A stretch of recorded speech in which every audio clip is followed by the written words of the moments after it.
Closed doors, I'm a fool for your love.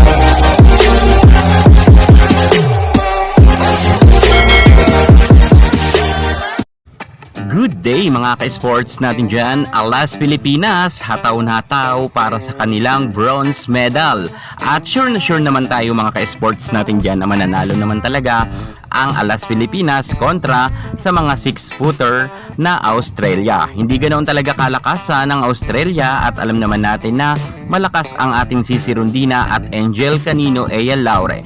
Kung saan nga mga ka-sports natin dyan sa set 1 pa lang na laban ay tinambakan na nga nila ang Team Australia at hindi nga nakaporma ang Australia. Bagamat sa bandang sa hulihan ng laban ay medyo humabol naman itong Australia kung saan nagtapos nga ang kanilang laban sa score na 23 at 25. Pumabor nga to sa Alas Pilipinas at sa set 2 naman mga ka-sports natin dyan, naging mas mainit talaga ang labanan ng dalawang team na ito.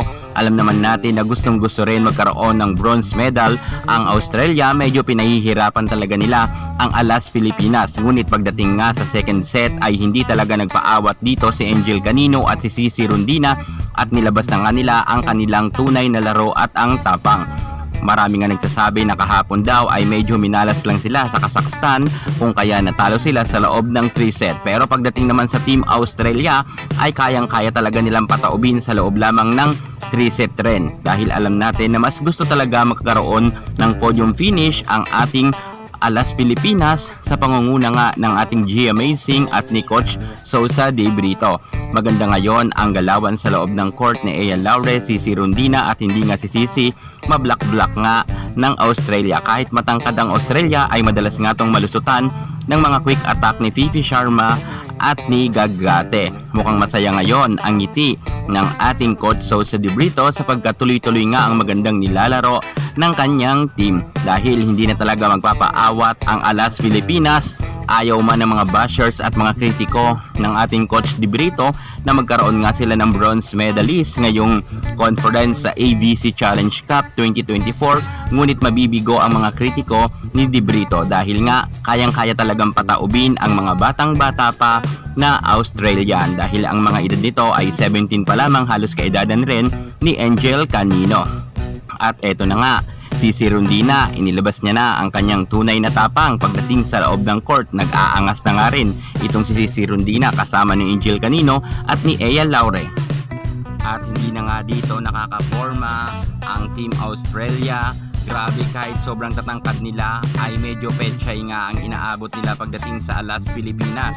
Binigyan talaga nila ng kumpiyansa ang Alas Pilipinas pagkatapos itong manalo sa set 1 at pagkatapos nga sa set 2 ay panalo na naman nga ang Alas Pilipinas kung saan nga tinambakan nga nila ang Team Australia. Grabe talaga ang Alas Pilipinas at ngayon pa lang ay ina-advance na natin na congratulations dahil panalo naman na talaga sila. Dahil bakit ko nasabi yan?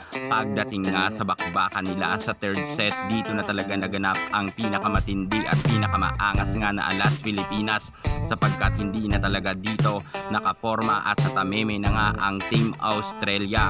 Grabe, ang bilis talaga ni Angel Canino at ni Eyal Laure. Nagpakawala nga to ng mga malalakas na powerful spike kung saan nga ay hindi na talaga dito nakaporma ang nasabi nating Team Australia. Sa score pa lang nila sa unang bakbakan sa third set ay 4 at 5 puntos na agad ang inilamang nga ng Alas Pilipinas at dahil dyan ay nahirapan na nga itong team ng Australia na makahabol sila sa Alas Pilipinas.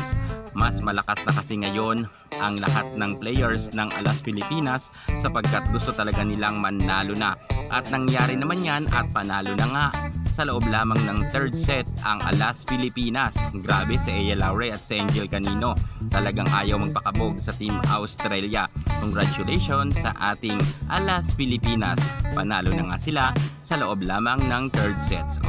So ngayon, eto na nga mga ka-sports, sa napakatagal na panahon, si Coach de Brito nga ang nagkaroon ng podium finish sa ABC Challenge Cup 2024 kung saan nga ito na ang pinaka-successful na panalo ng ating national team. Congratulations muli Alas Pilipinas at sa ating G Amazing. Yan muna ang pinaka-latest natin sa mundo ng volleyball.